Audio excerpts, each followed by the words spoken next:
Hi guys, my name is Rachael Messick. I currently live in Charleston.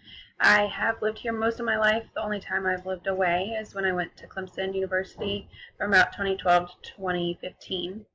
I currently work in a hotel in downtown Charleston as a revenue analyst. So it deals with choosing the rates for corporate groups and things like that. So super busy, super number focused. I chose to do the MBA program to kind of further my career along just a little quicker than it usually goes. I live on Johns Island currently, which is just outside of downtown Charleston, with my boyfriend and our dog, who is a 3-year-old black lab and keeps us on our toes all the time. We love going out on the boat, going hunting, kind of anything outdoors, just to kind of get out and, of course, see Charleston. It's one of our favorite things to do.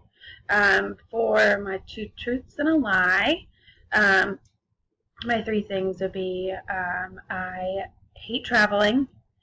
I shot my first deer last year, and my siblings went to USC versus me going to Clemson.